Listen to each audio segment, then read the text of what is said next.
네, 또 귀한 모임에 이렇게 오셔서 감사드리고요. 서로 인사 한번 나누시겠습니다. 만나서 반갑습니다. 만나서 반갑습니다. 네, 여전히 어색한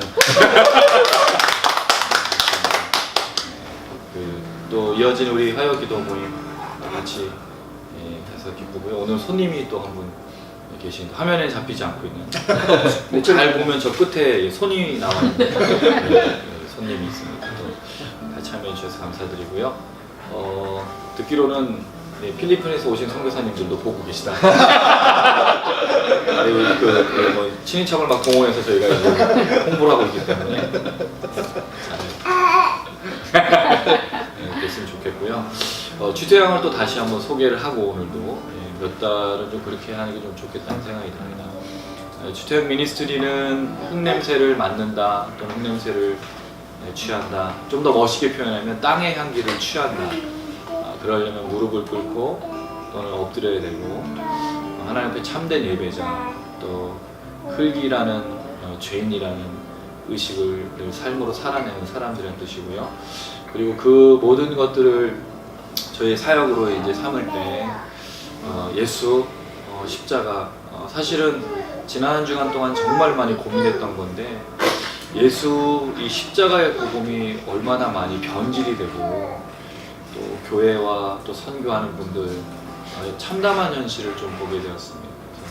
예수 십자가의 복음을 성경 그대로 전하고 나누고 찬양하는 게 우리 주태양 미니스트리의 중요한 사역이고요. 이를 위해서 찬양과 또 말씀 사역, 제자 훈련, 그리고 미디어, 또 찬양 집회 음반, 저희가 할 수 있는 모든 것들을 또 계획을 하고 있습니다. 특별히 저희는 디아스포라 한인 유학생들, 직장인들, 홍콩 현지인들, 그리고 이 땅 위에 또 예배를 사모하는 사람들 위해 섬기려고 준비하고 있고요.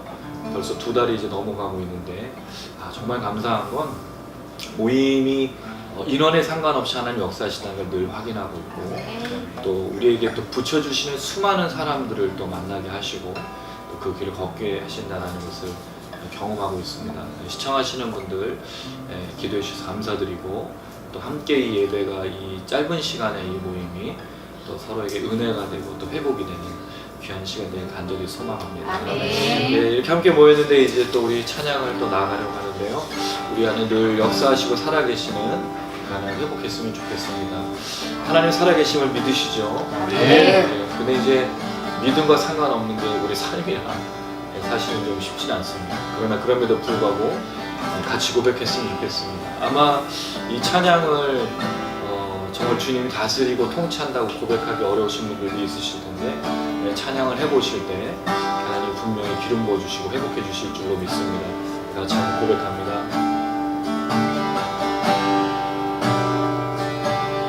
주께서 다스리네 내 삶을, 주께서 다스리네 내 삶을, 주께서 일하시네 지금도, 주께서 일하시네 내 삶에, 주께서 다스리네, 주께서 다스리네 내 삶을, 할렐루야.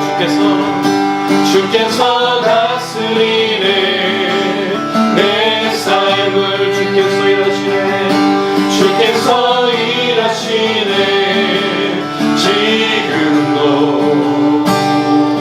주께서 일하시네 내 삶에, 아멘. 주님만 의지해요, 주님만 의지해요, 주님만 의지해요. 오 주님, 주님만 의지해요, 주님만 의지해요, 주님만 의지해요. 오 주님, 모두 주께서 다스리네, 주께서 다스리네 이 땅을,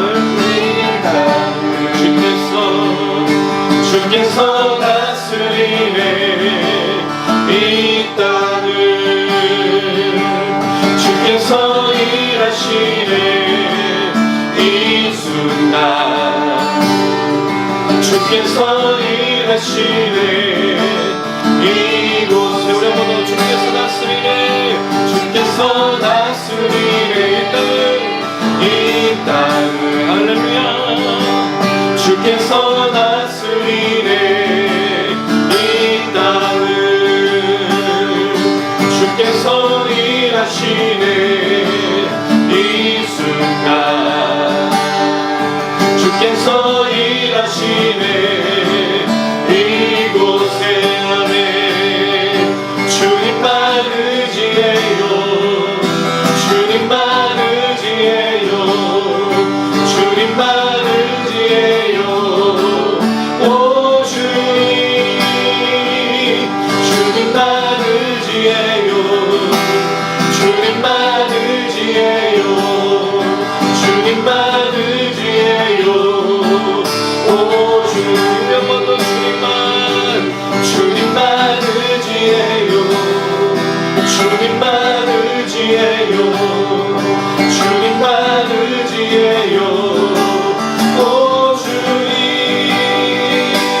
주님만 의지해요 주님만 의지해요 주님만 의지해요 오 주님만 사랑해요 주님만 사랑해요 주님만 사랑해요 주님만 사랑해요 오 주님 주님만 사랑해요 주님만 사랑해요 주님만 사랑해요 오 주님만 예배해요 주님만 예배해요 주님만 예배해요 주님만 예배해요 오 주님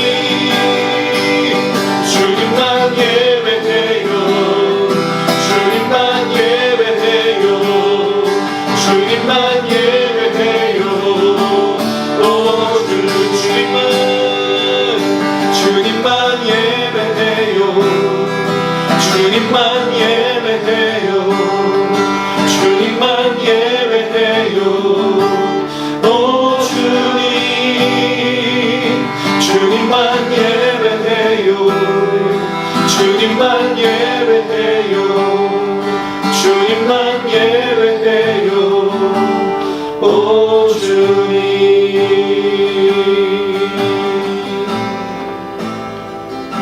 우리 주님만 예배하고 우리 주님만 사랑했으면 참 좋겠습니다. 네. 사실은 우리가 인생을 살아가면서 제일 고백하기 어려운 게 우리가 처한 상황에서 주님이 다스리고 통치하고 나와 함께하고 있다라고 말하기가 사실 정말 쉽진 않습니다. 그럼에도 불구하고 우리는 그 사실을 선포해야 되고 또 고백해야 될 줄 믿습니다. 이 모든 것의 가장 핵심인 것은요, 우리 안에 있는 예수님의 십자가라는 것을 또 기억했으면 좋겠고요. 주님이 다스리고 통치하는 것을 삶을 보면 못 누릴 수 있는데 예수의 십자가를 보는 그 순간은 확실하게 다가오고 나를 위해서 이 땅에 죽으신 예수님, 나를 이 땅에서 오신 그 예수님, 그 주님의 구원과 십자가를 묵상하는 그 순간 우리가 사실 참 자유할 수 있고 일용할 양식 때문에 아니 사실 일용할 양식이 아니라 백용할 양식, 만용할 양식, 천년만년 먹고 살고 우리 자녀들 대대손손으로 먹고 살아야 되는 것 때문에 우리가 고민이 되는 건데 사실은 십자가 앞에 우리가 회복되는 줄 믿습니다. 주님의 십자가를 같이 한번 고백하면서 주님이 다스리시는 것을 다시 한번 더 믿음으로 고백했으면 좋겠습니다. 무엇이 변치 않아 내 소망이 되며 무엇이 한결같아 내 삶을 부르리 그 누가 날 만족해 해 내 영이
그분 안에 내 생명이 있네. 십자가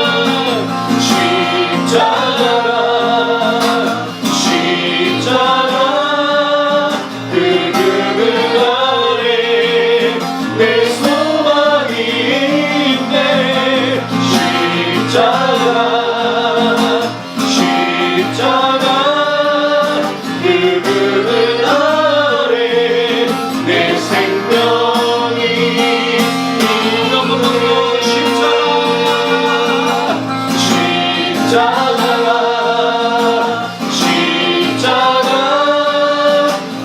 그분 안에 내 소망이 있네. 십자가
우리의 살아있는 이 모든 것들, 우리의 소망, 우리의 모든 것들 주님의 십자가 때문입니다.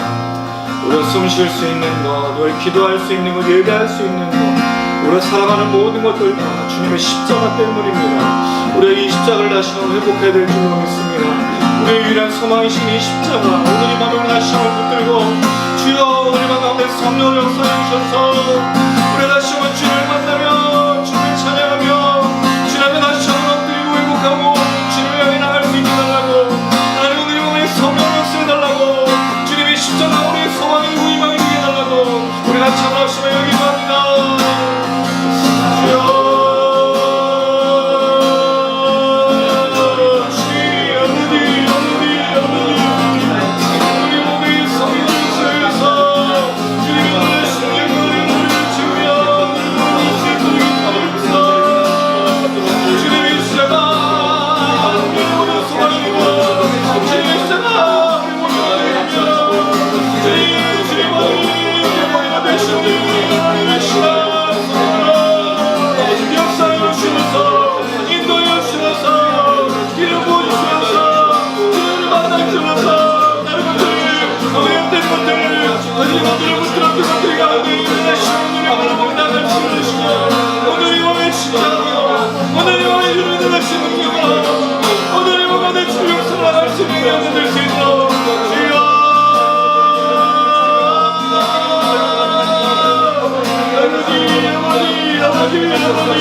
대표해서 우리 박대사 전장님 기도 부탁드리겠습니다. 사랑하는 하나님, 너무나 감사합니다. 정말 아버지, 사랑하는 우리 주태양 모임을 주께서 기억하여 주시옵시고 함께 또 화요 모임을 통해서 이렇게 모여서 주님께 찬양하며 기도하고 예배드릴 수 있도록 하신 너무나 감사합니다. 아버지 하나님, 정말 저희들 정말 일주일 동안 살아가면서도 정말 세상과 많은 것들을 정말 탈바하고 살았음을 싶어요 고백을 합니다. 아버지 하나님, 주님께서 저희를 늘 동행할 수 있기를 원합니다. 정말 저희들이 세상 살아갈 때와 정말 예배를 드릴 때 정말 다르게 살아가는 것이 아니라 아버지 저희가 주님께 예배드릴 수 있는 세상 살아갈 수 있도록 주여 인도하여 주시옵시고 세상에 많은 시험과 유혹에서 담대할 수 있도록 주여 인도하여 주시옵시고 아버지 하나님 귀한 은혜를 정말 늘 갈급한 마음으로 정말 받아들이며 또한 세상 사람들 대할 때도 그 같은 마음으로 정직하게 올바른 마음으로 정말 살아낼 수 있도록 주여 인도하여 주시옵소서. 아버지 그런 가운데 정말 주님의 말씀을 알지 못하여서 또 죽어가는 많은 사람들을 바라볼 때마다 그들의 갈급한 심령을 채울 수 있도록 주여 인도하여 주시옵시고 아버지 예수 그리스도의 복음을 증거함으로 인해서 많은 사람이 주 앞에 돌아올 수 있는 놀라운 은혜가 넘칠 수 있도록 주여 인도하여 주시옵소서. 하나님 정말 저희들 함께 모임을 통하여 주의 앞에 온전히 찬양을 걸로 시키를 원합니다. 그 은혜가 저희가 충만할 수 있도록 주여 인도하여 주시옵시고 많은 갈급한 심령들 주여 보내주심으로 인해서 이 자리가 차고 넘칠 수 있도록 주여 인도하여 주시옵소서. 또한 방송을 통해서 함께하는 많은 자들에게 영적으로 주여 많은 은혜를 주시옵시고 아버지 정말 저희들 정말 어디 세상에 힘들고 어려운 가운데 있을지라도 정말 말씀을 통해서 은혜를 받고 위로를 받고 새로운 힘을 얻어서 세상을 담대히 걸어서 살릴 수 있도록 주여 인도하여 주시옵소서. 아버지 하나님 주여 함께 하시면 너무나 감사합니다. 우리 주여 목사님도 충만할 수 있도록 주여 인도하여 주옵시고 아버지 말씀으로 인도하시며 찬양으로 인도하실 때 그 은혜가 충만할 수 있도록 주여 인도하여 주시옵소서. 저희들 삶 가운데 늘 주님을 정말 아버지 주의 나의 구주로 고백한 삶 될 수 있도록 주여 인도하여 주시옵시고 아버지 하나님 정말 주가 온전히 동행한 삶이 될 수 있도록 주여 인도하여 주옵소서. 아버지 주님 오시는 그날까지 믿음을 지켜나갈 수 있도록 도와주시옵시고 아버지 그 은혜가 저희는 충만할 수 있도록 인도하여 주옵소서. 감사드리며 예수님의 이름으로 기도드리옵나이다. 아멘.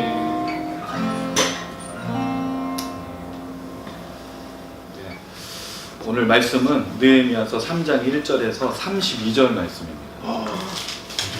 예, 근데 이제 저희가 주일 예배 때는 성경을 다 안 읽잖아요. 네, 그렇죠. 대부분은 읽다가 중요한 구절만 있는데 다 읽어보려고요. 예. 언제 읽어보겠습니다. 네, 괜찮습니다. 자, 그럼 1절부터 32절로 돌아가면서 읽어보겠습니다. 오른쪽으로 들어가겠습니다.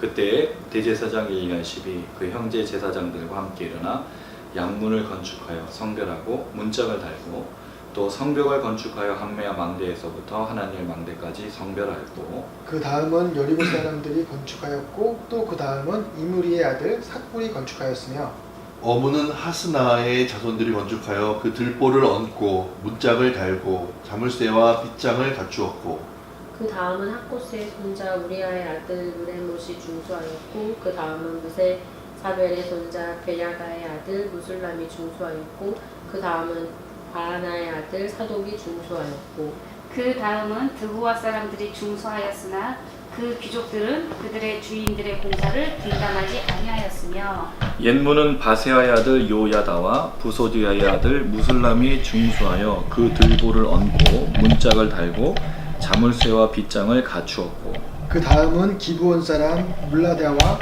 무로노 사람 야돈이 강 서쪽 총독의 관할에 속한 기브온 사람들 및 미스바 사람들과 더불어 중수하였고 그 다음은 금장색 할헤아의 아들 우시엘이 등이 중수하였고 그 다음은 향품장수 하나냐 등이 중수하되 그들이 예루살렘의 넓은 성벽까지 하였고 그 다음은 예루살렘 지방의 절반을 다스리는 호르의 아들 르바야가 중수하였고 그 다음은 하루마베 아들 여다야가 자기 집과 마주대한 곳을 중수하였고 그 다음은 하산리아의 아들 핫두스가 중수하였고 하림의 아들 말기야와 바핫 모압의 아들 핫숲이 한 부분과 화덕망대를 중수하였고 그 다음은 예루살렘 지방 절반을 다스리는 할로에스의 아들 살룸과 그의 딸들이 중수하였고 골짜기 문은 한운과 사노아 주민이 중수하여 문을 세우며 문짝을 달고 자물쇠와 빗장을 갖추고 또 분문까지 성벽 1000규빗을 중수하였고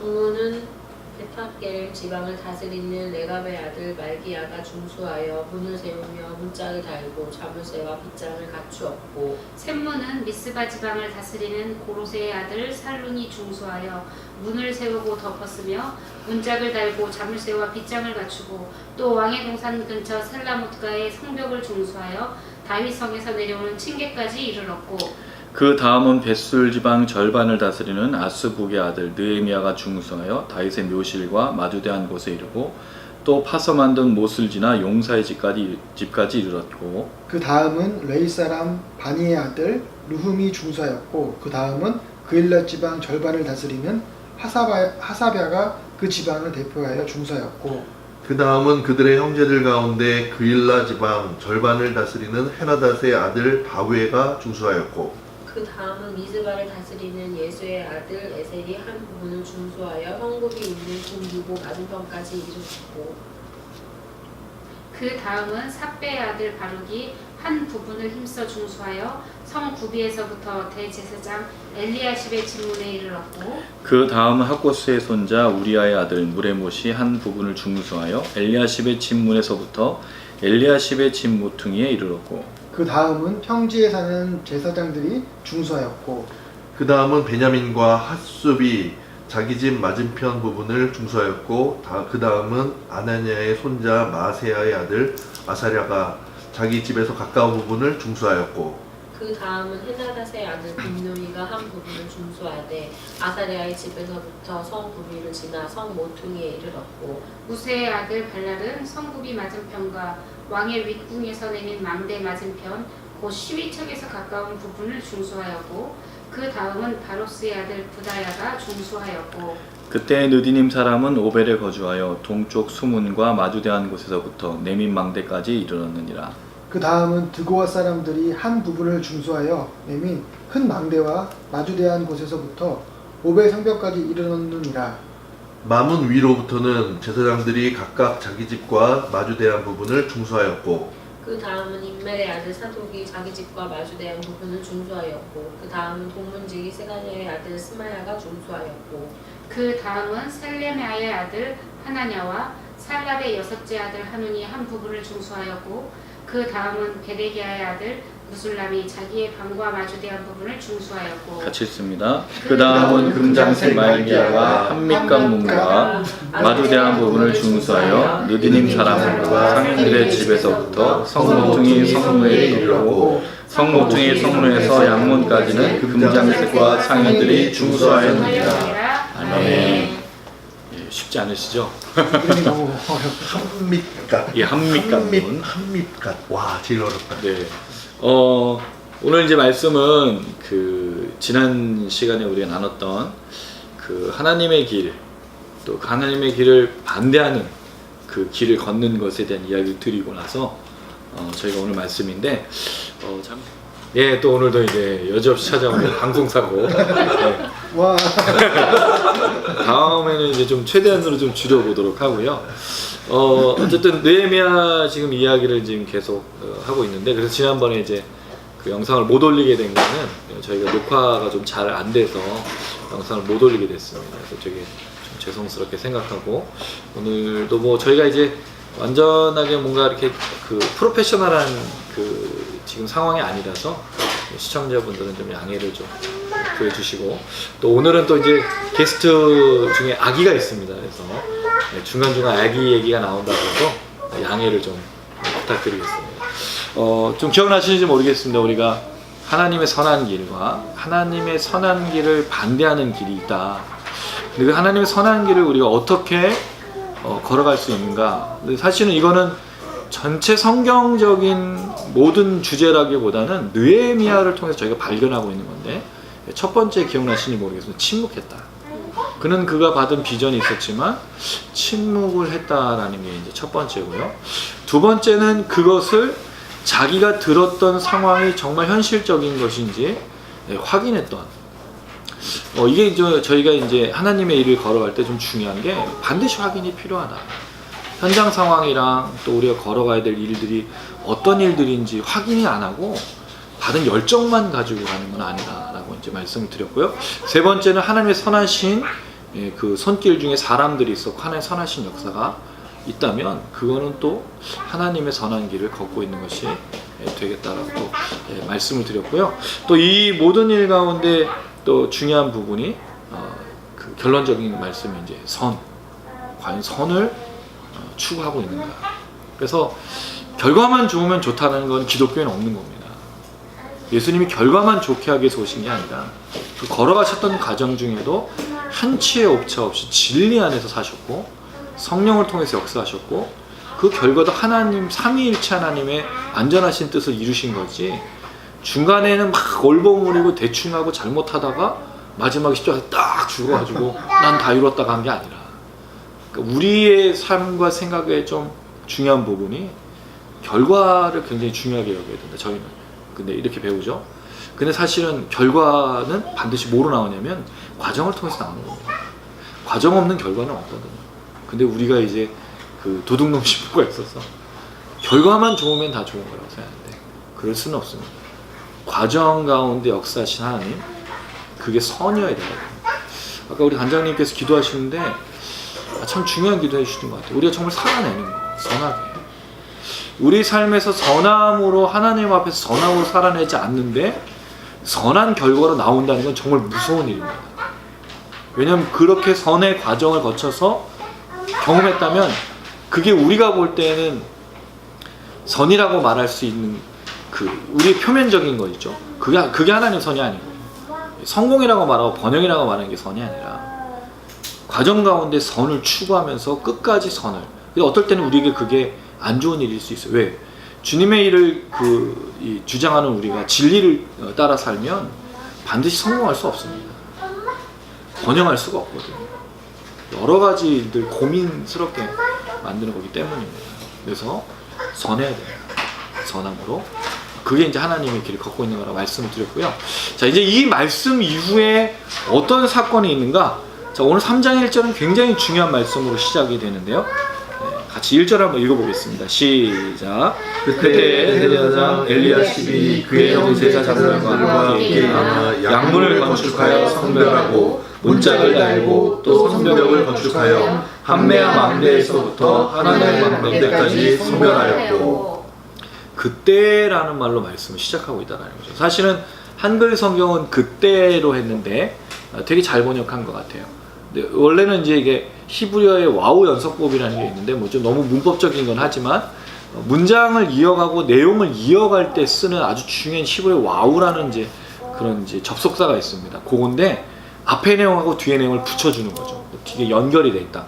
자, 근데 그럼 앞에 내용이 뭐였죠? 20절 말씀 한번 읽어보겠습니다. 시작. 내가 그들에게 대답하이르되 하늘의 하나님이 우리를 형통하게 하시리니 그의 종들이 우리가 일어나 건축하려니와 오직 너에게는 예루살렘에 아무 기업도 없고 권리도 없고 기업되는 바다 없다 하였느니라. 그때 그러니까 지금 느헤미야가 누군가에게 뭔가 굉장히 심각한 얘기를 한 그때에 이 사건이 일어나는 거죠. 근데 그 20절의 말이 나오게 된 이유는 바로 앞에 내용 보니까 19절에 이스라엘 백성들 느헤미야가 그 비전을 가지고 왔던 성벽 재건의 역사를 방해했던 호론 사람 산발라, 도비야, 또 이 게셈 이런 사람의 반대가 있었을 때 느헤미야가 너희에게는 하나님의 분깃이 없어. 그리고 그때에 이 엘리야십이라는 사람이 지금 일어나고 뭔가를 하고 있다는 겁니다. 그게 이제 우리가 지금 살펴보고 있는 성벽의 재건이 이제 시작이 되는데요. 요 내용은 저희가 뒤에 부분에서 말씀을 드리고 성벽 재건의 순서를 이 표를 좀 제가 이렇게 만든 표가 있습니다. 필요하신 분이 있으시면 연락을 주시면 보내도록 하겠습니다. 그래서 표를 한번 쭉 읽어보시면 되겠고요. 첫 번째 시작이 양문입니다. 양문, 우리 양문교회. 양문교회. 제가 이제 사역했던 교회가 양문교회인데 양이 들어왔던 문이 이제 양문교회입니다. 이 양문이라는 말이 뭐냐면 제사들, 제물들이 들어갔던 문입니다. 성전하고 가까운 곳에 위치하고 있는 이 문이 첫 번째 시작이었어요. 이게 중요한 거고요. 근데 이 담당자, 성벽을 재건한 담당자가 누구냐는 거죠. 대제사장이 이 사역을 하고 있다는 거예요. 제사장들하고. 이게 뭔가 암시가 좀 되나요? 양문, 대제사장과 제사장이 먼저 이 성벽을 재건하고 있다. 그 다음에 성별했다고 나옵니다. 나중에 32절까지 내용에 보면 성벽 중에 성문을 만들고 성별하는 건 하나도 없어요. 딱 요 양문만 성별하고 있다는 거죠. 그럼 뭔가를 지금 말하고 있는 것이다 라는 좀 생각이 들고요. 이건 다시 한 번 더 정리해드리기로 하고, 그 다음에 양문과 이제 어문은 이제 고기, 생선 드러났던 아마 그 물고기나 이런 걸 그 곡식이나 이런 것들 왔다 갔다 하는 그런 문인 거로 보여집니다. 여리고 사람들과 아모리 아들 삭굴이 이제 건축했다라고 나오죠. 자, 그 다음에 등장하는 게 어문입니다. 어문이 아니라 옌문. 옌문은 바세아의 아들 요야다, 그 다음에 부소드의 아들 무슬람이라는 사람이 들보를 얹고 문짝을 달고 자물쇠 빗장을 갖췄다는데, 그 어문에 제가 한 가지 빼뜨렸는데요. 특이사항을 보시면 건축에서 중수로 이제 내용이 좀 바뀌었습니다. 건축과 중수가 같이 나오는데, 건축은 빌드하는 거고요. 중수는 리페어하는 겁니다. 짓는 것과 보수하는 것, 이런 게 이제 섞여서 지금, 왜냐면 성벽이 다 무너진 게 아니니까 무너진 데는 건축하고 무너지지 않은 곳은 보수를 해서 나간 그런 걸 아주 상세하게 기록했고요. 우리 한번 좀 말씀 읽어볼게요. 5절 말씀을 같이 한번 읽어보겠습니다. 5절 시작. 그 다음은 드고아 사람들이 중수하였으나 그 귀족들은 그들의 주인들의 공사를 분담하지 않았습니다. 자, 드고아 사람들이 보수 공사를 하고 있는데, 그들의 귀족들은 그들의 주인들의 공사에 분담하지 않았다. 그들의 주인들이 누구냐, 귀족의 주인들이 누구냐는 것 때문에 이제 좀 논란이 있는데, 대개 누구로 말하고 있냐면 하나님으로 보고 하나님의 역사에 동참하지 않고 있다. 근데 이제 그 전에 개역 한글은 담붙지 않았다라고 되어 있는데, 정확한 원어로 되면 무슨 뜻이냐면 목에 뭔가를 짊어지고 들어가다는 뜻입니다. 공사 현장이나 공사의 일에 동참하지 않았다는 뜻으로 이렇게 쓰인 게 맞는데, 근데 귀족들은 주로 실제적으로 공사를 한 것보다 주로 뭐를 했을까요? 돈을 내고 그렇게 감당했을 것을 보여주는데, 이 일에 지금 드고아의 귀족들은 하지 않았다는 거예요. 이걸 왜 그렇게 했을까요? 이 드고아 귀족들 나쁜 놈들 없어져야 돼. 근데 이 성경에는 그거를 판단하지 않고 있다는 거죠. 그냥 기록만 해놨어요. 그럼 뭘까요? 하나님의 역사를 이루는 사람도 있지만 그렇지 않은 사람도 있다라는 걸 보여주고 있습니다. 근데 이게 자발적 영성이라는 거예요. 모두가 다 시켜서 하는 게 아니고 자발적으로 하고 있어요. 왜냐하면 이 엘리야십부터 양문으로부터 쭉 읽어볼 때 느헤미야가 어느 날 귀족을 모은 다음에 너희는 여기서부터 여기까지 그 영업량을 할당해주고 어떤 역사를 하고 뭘 하라고 지시한 적이 없다는 거예요. 지금 다 이 느헤미야가 소론 사람 그런 대적들에 대해서 너희는 아무 분깃도 없어라고 말하는 그때 공사가 시작이 되는데, 느헤미야가 시작한 게 아니고 대제사장들이 알아서, 또 누군가가 알아서 공사하고 있다는 거예요. 되게 신기하지 않습니까? 우린 뭔가 하려면 모여가지고 회의를 한 다음에 너는 여기서부터 어디까지? 뭐가 필요하니? 뭘 줄게? 이게 아니고 알아서 하는 거예요. 와, 이게 되게 신기하다 이거. 정말 자발적인 영성인 거예요. 신앙이 뭘까요? 어떻게 보면 이 신앙의 왜곡들이 너무 많은 시대를 살고 있다. 이것도 이제 제가 마지막 부분에 한 번 더 결론을 내릴 건데, 어쨌든 그들이 그랬다는 거죠. 근데 놀라운 건 3장 27절에 이렇게 돼 있어요. 한번 읽어볼까요? 3장 27절입니다. 시작. 그 다음은 드고아 사람들이 한국을 중수하여 네민큰 망대와 마주 대한 곳에서부터 오벳 성벽까지 이르렀느니라. 여기 드고아 사람들이 또 중수하고 있어요. 몇 사람들이 참여하지 않은 것 뿐이지 그 사람은 다 안 한 게 아니라는 거죠. 그러니까 이게 기록된 이유가 뭐냐 이거죠. 누굴 욕하기 위해서 하는 게 아니라 이들의 공사가 굉장히 자연스러운 분위기였다는 것을 보여주고 있습니다. 자, 그 다음에 옌문과 골짜기 문 사이에 여러 사람들이 등장하는데, 기브온 사람, 미스바 사람, 금장색. 금장색이라는 말은 장신구, 또 이제 그런 것들을 다루는 사람이고요. 향품, 이런 걸 다루는 장사치들이 포함되어 있고, 또 지방의 절반을 다스리는 사람, 그 다음에 또 절반을 또 다스리는 사람 나오고, 마지막에 딸들이 있어요. 그러면 지금 다양한 직업의 사람들, 약 여기에 이제 75개 지역 사람들, 그 다음에 이제 약 여러 사람들의 이제 직업군들이 나오고 있는데, 여자도 포함되어 있고 다양한 사람이 이 일을 하고 있다는 거죠. 어떤 특정한 사람만 하는 게 아니라. 그러니까 이게 얼마나 아름다운 모습이냐는 거죠. 그리고 이 공사를 할 때 어떻게 했습니까?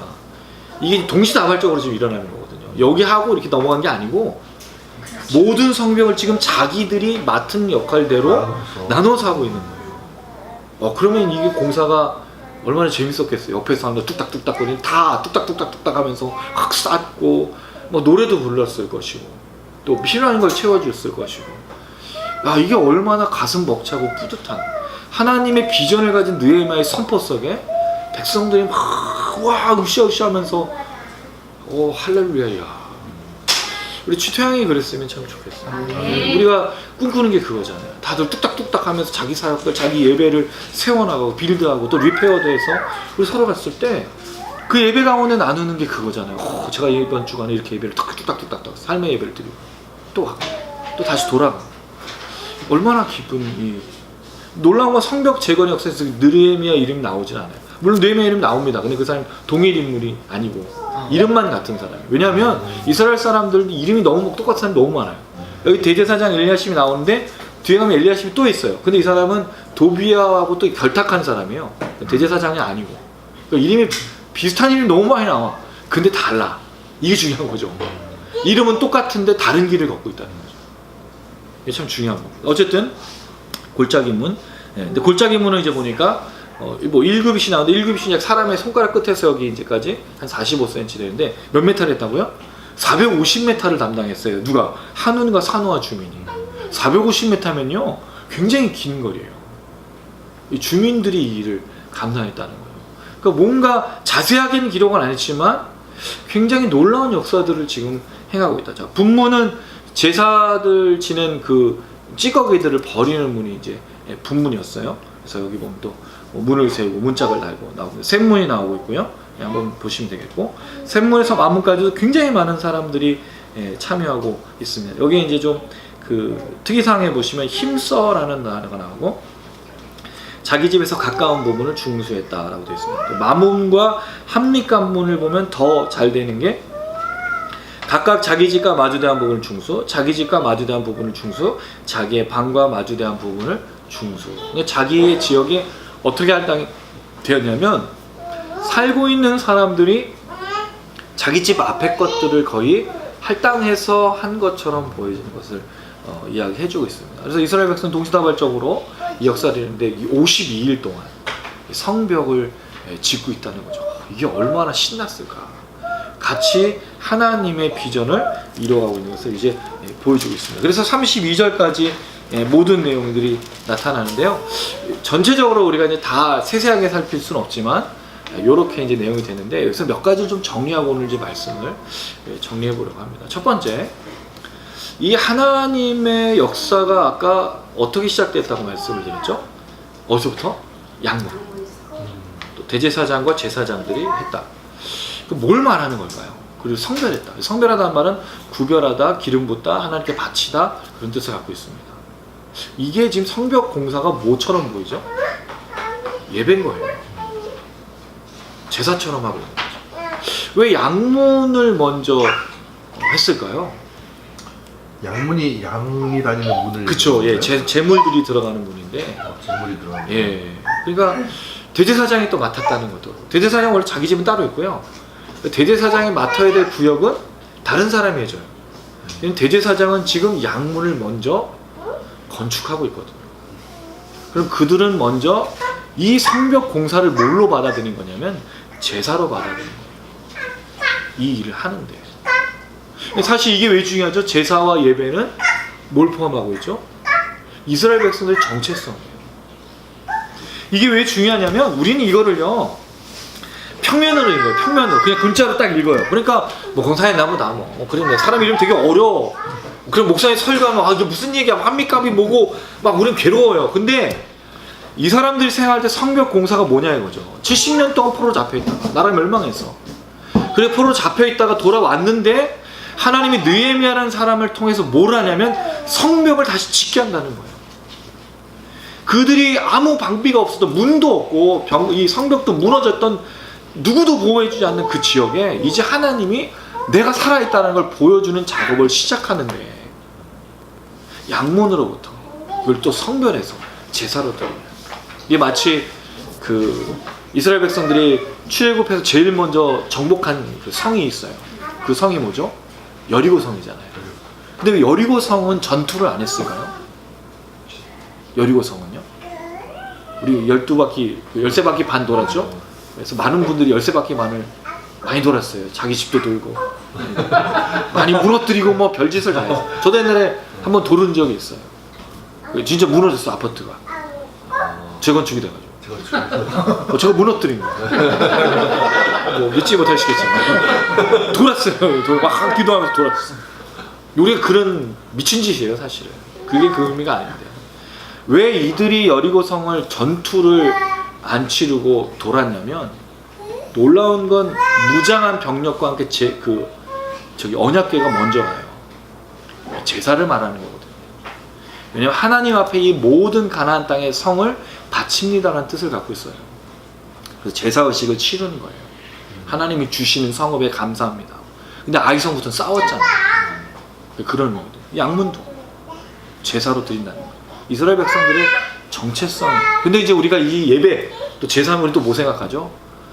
또 오늘도 예배를 열심히 드려야겠어. 수예배 가야지, 금요기도회 가야지, 새벽기도, 예배, 예배.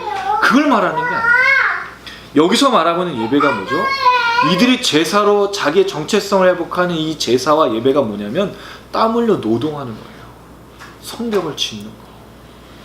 근데 우리는 예배는 뭐죠? 교회 예배당에서만 하는 게 예배인 거예요. 참여했어요. 그리고 나머지는 뭐예요? 우리 또 일부 예배가 있어요. 7시 예배. 새벽기도 끝나고 7시 예배가 있는데 저 피곤하거든요. 근데 그 예배 다 왜 일찍 올까요? 어디 가야 돼. 예배 드리고 눈도장지 출근도 딱 찍고 나 가야 돼. 나머지 내 시간이야. 하나님, 나 왔어. 나 분명히 왔어. 나 헌금도 냈어. 하나님 안심시켜드리고. 예배가 뭐냐 이거죠, 진짜. 이게 뭐가 예배냐. 하나님 눈도장 찍으려는 게 예배가 아니죠. 근데 이들이 얘기해 중에 이게 대제사장이 말하고 있는 예배가 뭐냐면 노동이었던 거예요. 땀 흘리는 거예요. 그럼 사실은 우리가 집에서 이 예배당에서 드린 예배가 예배의 전부가 아니라 시작인 거죠. 그리고 나서 뭐죠? 땀 흘려 수고하는 삶의 현장. 여기 우리가 이제 여기 있는 뮤직스케이프, 그다음 일하는 처소들, 또 유치원 선생님, 또 우리 아내들이 취직했으면 그 장소, 거기가 예배 현장이에요. 땀 흘리셔야 돼요. 선한 일을 추구하시고 선을 행해야 돼요. 근데 우리가 예배당에서 예배만 드리는 것으로 예배를 끝내니까 나머지 삶에 대해서는 이렇게 생각하는 거예요. 내가 오늘 예배 드렸으니까 그 삶은 다음에 보상해 줄 거야. 내가 여기다 하나님께 얼마나 많이 열심히 바치고 봉사했으니까 나머지는 채워주실 거예요. 그게 아닌 거예요. 우리 착각하는 거예요. 사실은 예배의 시작이 이거죠. 예배를 드리고 삶의 예배로, 땀 흘려 노동하는 예배로 나아가야 돼요. 만약에 우리가 세상에서 남편과 아내로, 그리고 자녀와 부모로, 또는 종과 상전으로, 지난번에 얘기했던 그 삶의 모습 속에서 그리스도인의 모습이 나타나고 있지 않다면 사실은 놀라운 건 이 팻말이 쓰러져도 뒤에 항상 기뻐하라고 있어요. 감춰뒀던 이제 말씀이 같이 있어요. 중요한 게 그거라는 거죠. 예배가 뭐냐, 제사가 뭐냐, 우리가 착각하는 거예요. 자꾸 뭔가 어떤 장소에서 정해진 시간에 드리는 걸 잘하고 하루 종일 봉사하는 게 예배라고 생각하는 거예요. 그럼 나머지 삶은요, 집에 가서 들어가자마자 애들을 막 죽이고 막 볶고 남편을 막 어떻게 하고 아내를 막 어떻게 하고 일주일 동안 삶의 현장 속에서 막 탱자탱자하고 잘 살지 않는데 과연 그게 예배냐 이거예요. 사실은 우리가 어디서 그리스도인이라는 이야기를 들어야 되냐면 세상에서 들어야 돼요. 세상에서 이거 뭐죠? 빛과 소금이잖아요. 그래서 향기를 품어야 되잖아요. 근데 세상에서 향기를 못 품고 더러운 냄새가 제일 안 좋은 것만 보여주니 과연 그게 무슨 그리스도인이에요? 이게 교회 안에 갇힌 거예요. 제일 큰 문제입니다. 근데 이 양문 대제사장들이 보여준 제사는 땀 흘려 노동하는 거였어요. 살아내는 거였어요. 그것으로 시작해서 이스라엘 백성들이 한다라는 겁니다. 자, 두 번째로 생각해 볼 게 아까 그때라는 걸 말씀드렸어요. 그때. 어떤 때죠, 이때가? 선한 길을 추구하는 것도 있지만 이 이야기에 반대하는 세력들이 있었어요. 이 사람들은요, 끝까지 나와요. 교묘하게 괴롭히고 또 군사적으로 동원한다. 너희들 가만 안 둘 거야. 또 문제는 내적인 내분을 일으켜서 분열을 일으켜요. 이 성벽공사 방해하고 또 나중에 개혁을 방해하기 위해서 여러 가지 술수를 쓰고 음모를 꾸밉니다. 근데 지금 상황이 어떤 상황이냐? 아직 느헤미야가 이제 와서 보고 사람들에게 비전을 던졌을 뿐인 상황인 거예요. 아무것도 없어요. 그리고 뭐 하나 나아진 것도 없는 거예요. 자, 근데 그때 이 일이 시작되고 있다는 거죠. 하나님의 역사는 언제 시작될까요? 우리가 맨날 얘기하는 거죠. 준비되면. 그놈의 준비하다 끝나는 거예요. 준비가 되면은 맨날 얘기해요. 준비된 사람을 쓴대. 그럼 준비를 언제까지 해야 되는 거죠? 뭐가 준비가 된 거죠? 그러니까 준비된 사람 쓰는 게 뭐냐면 무슨 과정을 통과해야 돼. 뭘 통과하면 너 준비된 거로 반. 근데 또 웃긴 건 다 틀려. 이 단체는 이거, 이 단체는 이거. 정해진 규율도 없어. 또 어떤 데는 너무 수준이 떨어지고 어떤 데는 신학도 없고. 참 심각한 거예요. 그러니까 이 그때라는 거를 너무 우리가 중요하게 여기네요. 사실은 제가 성경을 잘 읽어보고 연구해봐도 준비된 사람을 쓰신 적은 없어요. 하나님이 쓰시면 쓰는 거고, 그게 준비됐든 안 됐든 하나님 쓰시면 쓰는 거예요. 베드로가 준비돼서 부름받았나요? 어부로 낚시를 막 던지고 있는 실패하는 그 준비가 됐을 때 그건 아니죠. 물론 실패를 준비라고 본다면 그렇게 할 수 있지만, 세리 그 마태는 뭐 하다가 하냐면 사람들 세금 징수하다가 부름받았어요. 그럼 준비가 된 거네. 남한테 도적질하고 있는데 뜬금없이 부름받으니까 준비된 거예요. 그럼 다메섹 도상으로 누군가를 죽이러 가고 있었던 사도 바울은 준비가 잘 됐군요. 그러니까 우리가 뭔가 이상하게 여깁니다. 우리가 말하는 준비가 과연 뭘까요? 그건 사람을 만족시킨 준비지 하나님 앞에 하는 준비는 사실 아닐 수도 있어요. 물론 저는 굉장히 중요한 게 목사님들, 선교사님들은 신학의 과정을 반드시 통과해야 된다고 생각을 해요. 지금 이 시대의 제일 큰 문제가 뭐냐면 신학이 없는 시대거든요. 아무나 선교사예요. 근데 그래도 목사들은 신학대학을 나누고 정규과정을 거쳐서 목사 안수를 받는데 선교사님들은요 사실은 정규과정이 없어요. 선교단체에서 훈련받은 선교사인 거예요. 근데 그 선교단체가 바람직하면 좋은데 그렇지 않으면 무조건 선교사인 거예요. 다 선교사인 거예요. 검증이 되지 않는다. 이게 참 심한 문제. 어쨌든 간에 그때 언제냐, 아무것도 기대할 수 없고 오히려 하나님의 역사를 방해하고 있는 그때 지금 이 일이 지금 시작되고 있다는 거죠. 제가 이 말씀을 보면서 이 말씀하고 좀 연결해 볼 수 있는 게 좀 뭔가 있을까 좀 고민을 좀 많이 해봤어요. 굉장히 좀 깊이 생각을 해봤는데 우리 자꾸 그때라고 하면 그때를 생각하잖아요. 성경은 이렇게 얘기해 주고 있더라고요. 말씀 좀 찾아보겠습니다. 전도서입니다. 전도서 3장.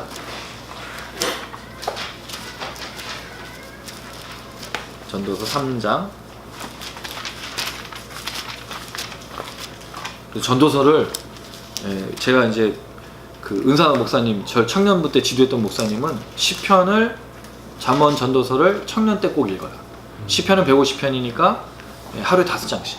만약 그 31일이면은 뭐 150편 아니니까 또 읽으면 되고. 그래서 이걸 따지는 분이들 31일은 어떻게 합니까?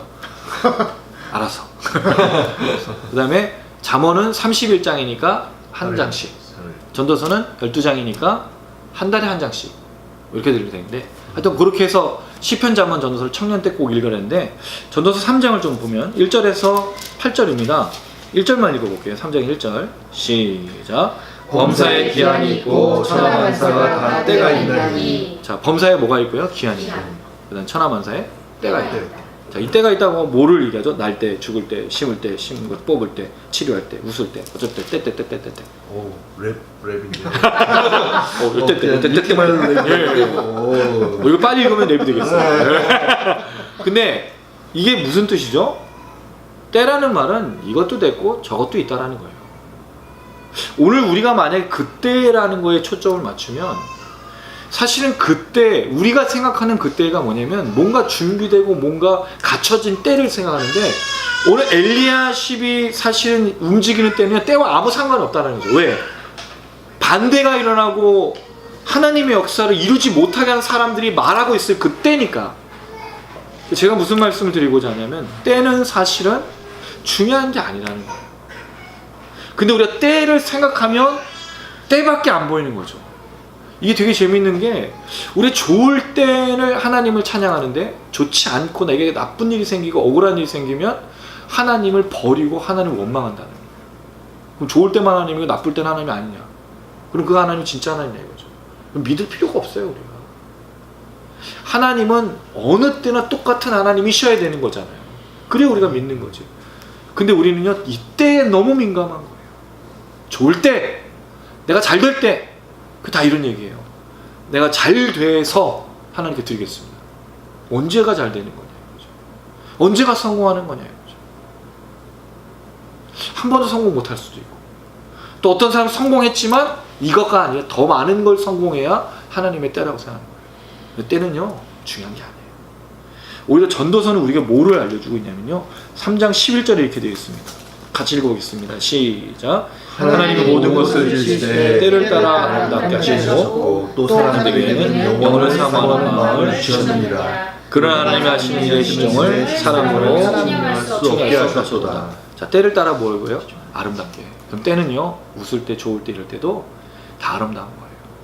심지어 우리가 울고 괴롭고 힘들 때, 이 영상을 시청하시는 분들 중에는 아마 받아들이기 어려우실지도 모르겠습니다. 내가 괴로울 때가 뭐가 선한 때고 아름다운 때냐? 그땐 지독할 때고 지옥 같은 때인데, 저도 경험했던 때입니다. 배신도 경험하고.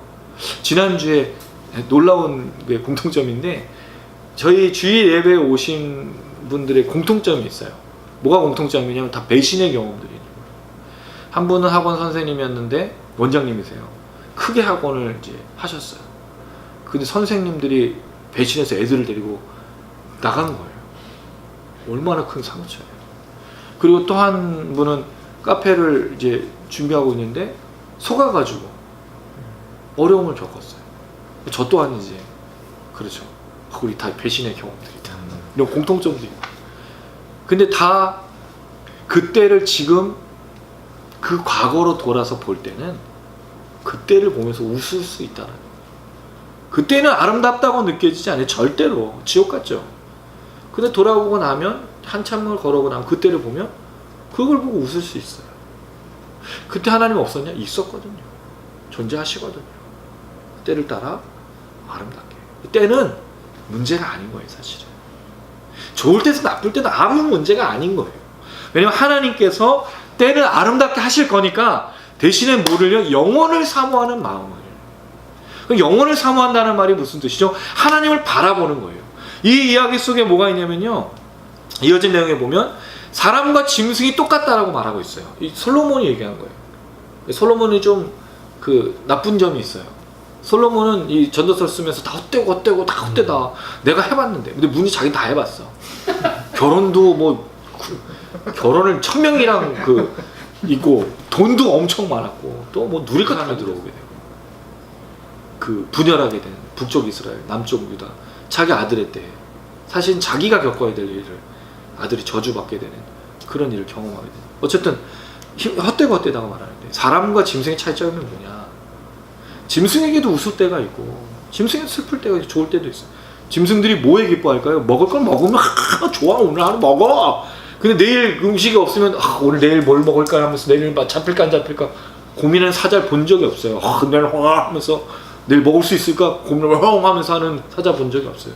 오늘 먹으면 먹고 내일 뭐 먹으면 먹는 거. 근데 이 사자나 이런 짐승들이 영원을 사모할까요? 하나님을? 그렇지 않아요. 사람은 때가 아니라 하나님을 바라보도록 만들어진 존재거든요. 근데 우리가 자꾸 어디에 가 있냐면 때를 자꾸 보는 거예요. 그때, 오늘 우리가 느헤미야서에서 뭘 발견했으면 그때, 이때가 언제, 아무 때도 아니에요. 어떻게 보면 움직일 수도 없는 때인 거예요. 단지 느헤미야, 이 사람 누구예요? 그냥 70년의 세월을 통해서 와가지고 페르시아에서 술 맡은 관원으로 있다가 사람들 끌고 와가지고 야, 내가 비전을 받았는데 같이 갈래?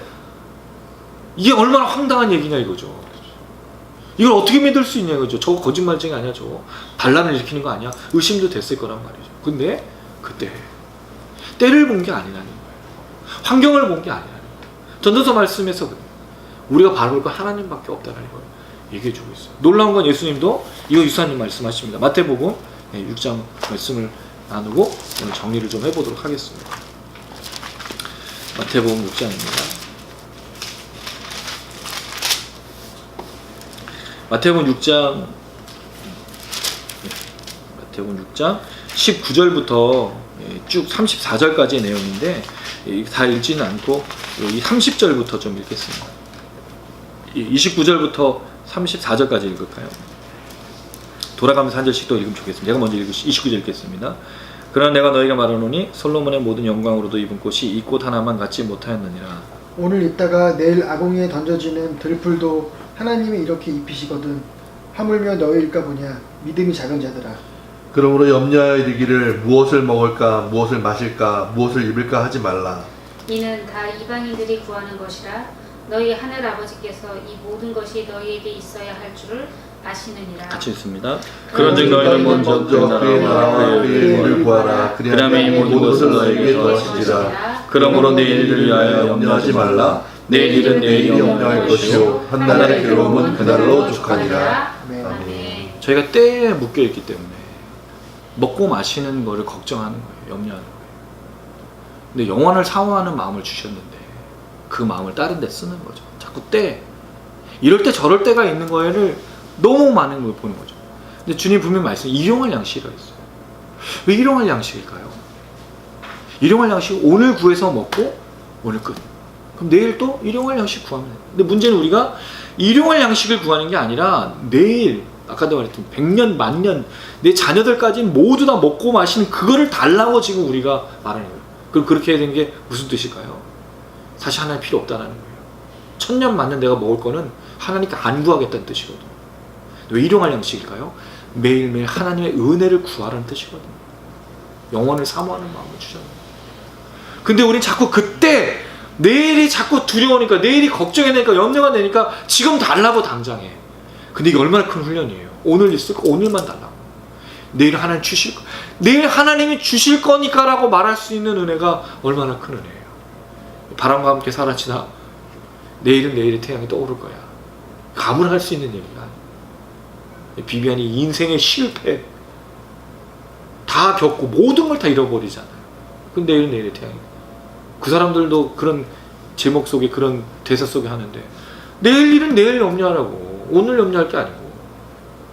왜 우린 일용할 양식 넘어서려고 그런 거예요. 자꾸 때에 모든 게 있기 때문이거든요. 근데 오늘 느헤미야 이스라엘 백성들은요, 그 때가 무슨 때든지 상관없이 하나님의 비전을 받은 대로 그 일을 이루어가고 있다는 것을 보여주고 있습니다.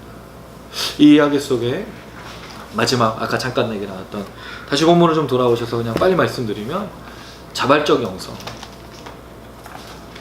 이게 참 중요한 게요. 한국 교회는 자발적이라는 말이 좀 잊어버려진 것 같습니다. 누군가의 강요로 신앙생활을 많이 해요. 주로 어떻게 하죠? 하나님이 너를 사랑했어. 그러니까 뭐 해야 되죠? 너를 부인하고 자기 십자가를 져. 이렇게 얘기하는 거예요. 맞잖아요. 하나님 우리 사랑했으니까 그 은혜 받았으면 구원받았으면 너 빨리 할당량을 채우고 뭘 해야 돼. 이렇게 되는 거예요. 영적 학대입니다. 사실은. 여기 사이에 뭐가 있어야 되냐면요. 하나님이 우리 사랑하셨다는 것을 보여준 구체적인 사건이 뭐죠? 예수 십자가. 근데 이게 우리에게 십자가를 지도록 강요하는 게 아니고 예수와 십자가를 깨달으면요, 그 은혜를 깨닫는 거잖아요. 나를 위해 죽으신 예수님, 내가 죽을 수밖에 없는 그 은혜를 하늘로부터 꽉 채워서, 성령 충만을 채워서 이 은혜 감격이 되고 감동에서 흘러 넘치는 게 나를 부인하고 나를 십자가를 지는 걸로 가야 되는 건데, 요건 빼고 하나님 사랑해, 너 십자가죠. 이렇게 되는 거예요. 뭐가 빠져? 예수와 십자가가 빠져버려요. 어떤 자매를 만났는데 속아서 그 선교에 봉사했던 대부분의 선교단체가 아까 제가 말씀드렸던 신학이 없는 선교단체, 사람을 우후죽순 만들어내는 선교단체가 너무 많아요. 무조건 선교사 타이틀을 주는 거예요. 선교사가 그렇게 쉬운 건가? 목사 안수 받을 때 저는 신학의 훈련을 굉장히 오래 해야 되고, 그것도 참 또 마지막 질문이 그겁니다. 목사님이 꼭 그랬어요. 목사 안수 받기 전에 너 정말 이 길 갈 거냐? 마지막 길이야. 너 한 번 더 생각해봐. 기회를 줄게. 꼭 그렇게 물어버렸어요. 더 이상 돌이킬 수 없어. 근데 한국만 그래요. 외국 사람들은 그렇게 심각하게 생각 안 해요. 자기가 목사를 부르시면 받았는데 목사가 아니라고 생각하면 다른 길로 갈 수 있는데 한국은요? 마지막 기회. 근데 저는 의미가 있다고 생각합니다. 그래서 정말 그때 되게 심각하게 고민했고 목사 선생님한테 너무너무 감동이 됐어요. 내가 갈 수 없는 길이지만 부르신 하나님의 내가 그냥 뭘 할 수가 없는데 그냥 하나님 드리고 싶고 따라가고 싶습니다 라는 자발적인 영성이지, 목사 아니면 안 돼, 네가 이 목사 안 하면 망할 거야, 뭐 저주받을 거야, 이렇게 해서 목사 된 게 아니에요. 그러니까 여기에 우리가 지금 신앙생활하고 있는 이 모든 것이 하나님 날 사랑하고 내가 하나님을 사랑하는 그 모습이 내 십자가로 나야 되는데, 이 십자가 사이에 뭐가 있냐면 나를 사랑하신 예수님, 매일매일 주시는 십자가와 그 구원의 은혜를 채워서 그 길을 걸어가야 되는데, 요건 쏙 빠져버리고 하나님 사랑하냐? 십자가죠. 근데 만약 이걸 못하면 뭐라 그러죠? 자기 부인 안 했어. 이렇게 내모는 거예요. 영적으로 학대하는 거예요. 왜요? 왜 이 주님의 길을 걷고 왜 이 신앙의 길을 걷는 게 그렇게 협박을 당해야 되고 강요를 받고 안 하면 저주를 받을 거야, 3대가 멸할 거야, 이런 얘기를 왜 하냐 이거예요. 하나님께 안 바치면, 하나님께 헌신 안 하면, 하나님께 예물을 드리지 않으면, 너 그렇게 하지만 너 틀린 거야. 아! 주님이 그렇게 말씀하신 적이 없어요. 물론 악하고 게으른 종에 대해서는 얘기했지. 그것도 주면서 했잖아요. 달란트 주면서 악하고 게으른 종아 나중에 회개한 거지. 주님이 오셔서 그 주인이 와가지고 회개 개수한 거지. 아무것도 안 준 채로 한 게 아닌데. 근데 우리는요, 강요하고 협박을 해요. 영적으로 저주를 해요. 학대를 해요. 공산주의랑 똑같아요. 우두머리 밑으로 해서 행동대장들 틀리면 총살시키는 거예요. 거역하면. 영적 총살시키잖아요. 목사님들이, 선교사님들이. 정말 안타까운 건 그런 목사 선교사들이 자기네들은 자기 배를 불려 선교사님들의 또는 후원금을 다 받아가지고 좋은 아파트 좋은 차를 타고 다니는데 간사들한테는 몇십만 원도 안 되는 돈을 주고 한 달을 살라고 그래요. 말도 안 되는 거예요. 그럼 현장도 안 나가. 본인이 가야지. 본인이 선교사에 부르심 받았어요. 본인이 제일 열심히 땀 흘리고 제일 오지를 나가야지. 본인이 정말 그 선교의 마음이 있으면 후방에 앉아가지고 다 사람들 오지에 다 내보내고 니들이 나가라, 니가 가라 하와이, 이렇게 되는 거예요. 근데 정말로 부르심 받은 게 확실하면 자기가 나가 있죠. 그리고 한 달에 한 번씩 뭘 하더라도 모여서 하겠죠. 제가 참 배우는 게 그건 거예요. 설선수범 자발적 영성이 없이는 하나님의 길을 걸을 수 없는 거예요. 여기 다 그렇잖아요. 다 자발적 영성이었어요. 그러면 자발적 영성이 될 때까지 뭐 해야 될까요? 사람들 안 할까요? 이게 중요해요. 안 하니까. 근데 그럴 필요가 없어요. 협박할 필요가 없어요. 은혜가 없으니까 안 하는 거예요. 감동이 없으니까 안 하는 거예요. 하나님 누군지, 예수가 누군지, 십자가가 뭔지를 모르고 못 채우고 성령 충만하고 채우지 못하니까 자발적 영성이 없는 거예요. 이게 지금 한국교회 제가 볼 때는 시급한 점이라고 생각합니다.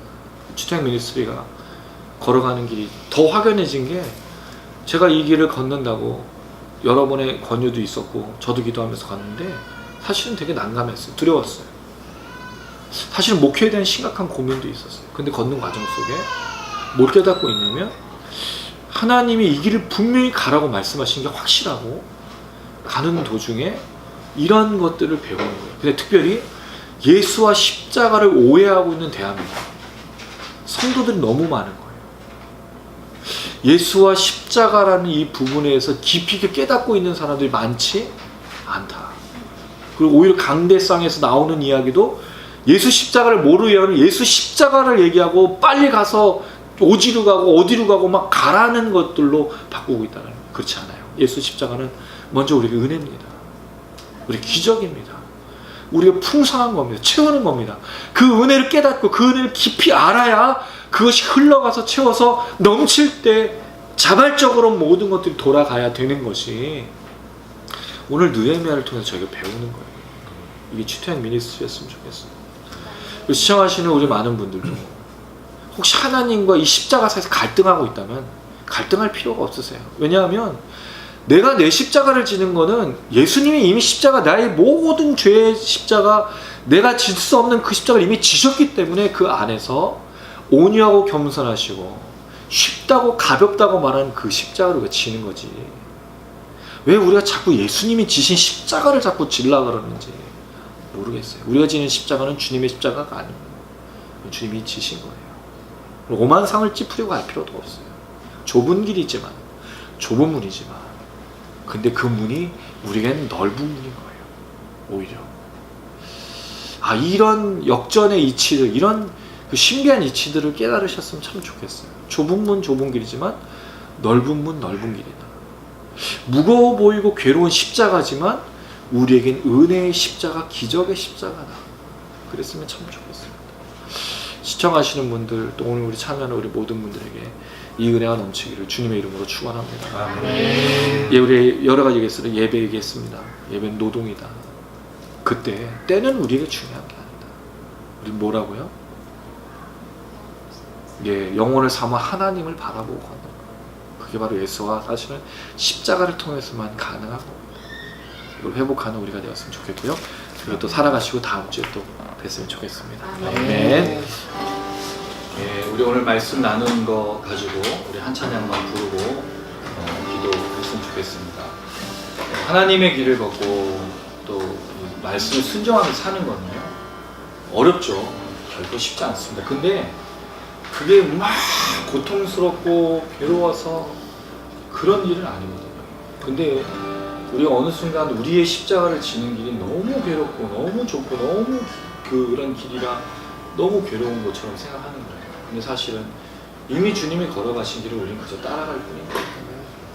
우리 안에 이게 좀 기쁨이 됐으면 좋겠고, 대신에 우리는 이렇게 고백했으면 좋겠습니다. 끝까지 주를 위해 살고, 끝까지 주를 따라가고, 끝까지 주를 따라가고. 이 고백이 우리의 고백이 됐으면 참 좋겠습니다.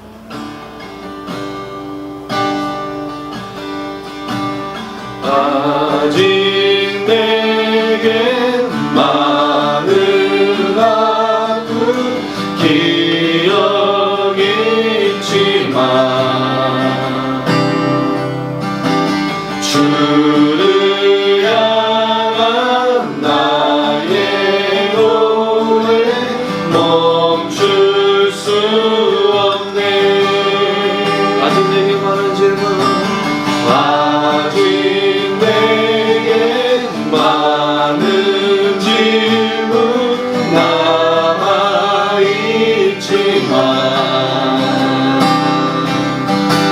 주가 주신 나의 위를 흔들림 없네.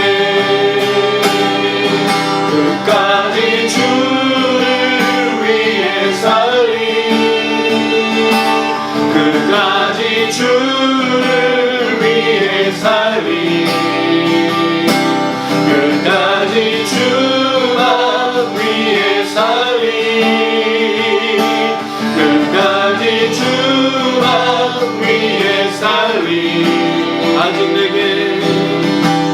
아직 내게 많은 아픈 기억이 있지만 주를 향한 나의 노래 멈출 수 없네. 아직 내게 많은 질문, 아직 내게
끝까지 주님만을 예배하고 주를 위해 살고 주를 따라가는 우리 모두가 되어줄 수 있도록 상황 관계를 바라보는 것, 그때를 바라보는 것이 아니라 하나님 한 분만 바라보며 예수의 십자가를 붙들고 우리가 억지로 따라가는 걸음이 아니라 우리가 가졌던 그 은혜와 그 모든 것들을 바라보며 날마다 걸어갈 수 있게 해달라고 우리 간절한 마음으로 함께 기도하시겠습니다.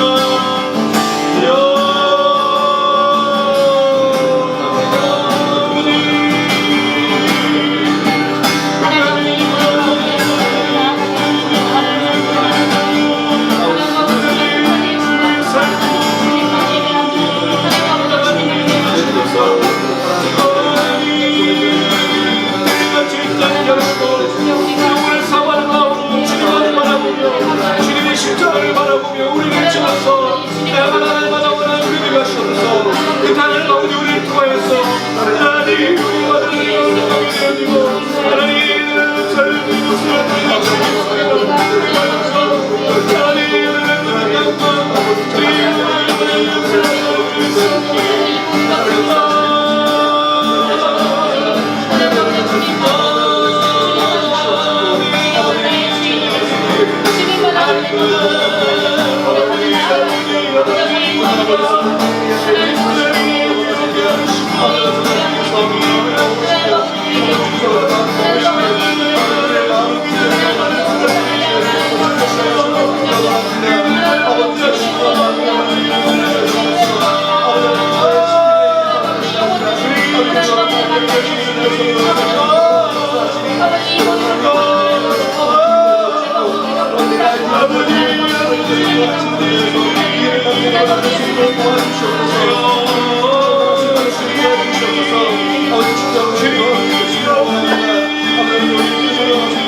예, 우리 한 가지만 더 놓고 기도합니다. 우리가 꿈꾸는 비전이 있습니다. 오직 예수와 십자가의 복음을 디아스포라 우리 유학생들, 또 직장인들, 또 홍콩 현지인들, 또 이 땅에 죽어가는 우리 청년들과 우리 장년들, 정말 예수를 다시 한번 회복하고 그 십자가의 진정한 복음을 깨달아야 돼요. 수많은 사람들을 위해서 기도합니다. 우리 집회 가운데, 우리 모임 가운데 주님 역사하셔서 이들을 보내어주셔서 우리 함께 말씀을 나누고 기도하고 찬양하고 예수와 십자가 능력 가운데 넘치게 해달라고, 주의 사람을 불러달라고, 동시해달라고, 저희들을 치료해달라고, 공공대와 역사해달라고 우리 같이 한번 기도하겠습니다.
우리 사랑을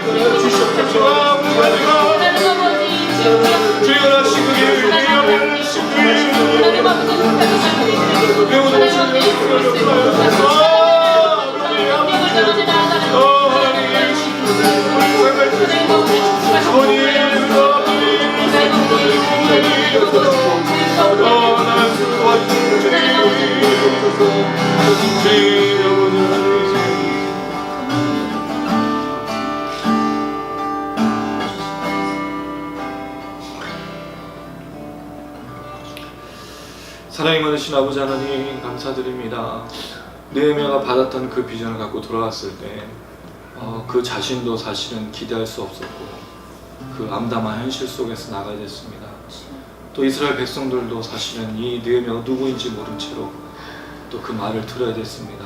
그럼 하나님 역사 속에 그들이 그 성벽을 자발적으로 때와 상관없이 이루어가는 것을 보게 됩니다. 하나님 이 역사를 우리를 통하여 이루어 주시옵소서. 우리가 때에 사로잡히지 않게 하시고 영원한 마음을 영혼을 삼하는 그 마음으로 하나님 한 분만을 바라보며 나가는 우리 모두가 될 수 있도록 축복하여 주시옵소서. 이 하나님 아버지 또 시청하시면서 또 기도하시는 수많은 사람들이 있습니다.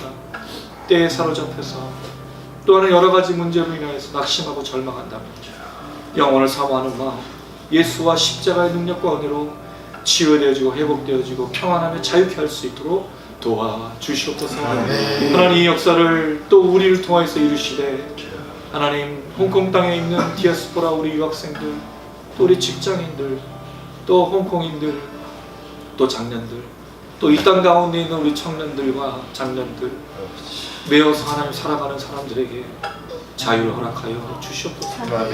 예수와 십자가의 진정한 복음이 그들에게 증거가 되어져서 하나님 그들의 평안을 허락하시고 하나님 그들의 큰 구원과 기적을 허락하셔서 이 길을 걸을 수 있도록 도와주시옵소서. 이 일에 우리를 사용하시고 G2 미니스트를 사용하시고 과여기도 모임, 성경 공부, 제자 훈련, 또 집회, 또 모든 것들 가운데 역사하실 그 주님을 찬양합니다. 사람을 보내어 주시고 함께 기도하게 하시고 필요한 물질이 채워지고 또 함께 무릎 꿇고 참된 예배자로 나가고 함께 예수와 십자가의 복음을 연신할 사람들을 하나님 보내어 주시옵소서.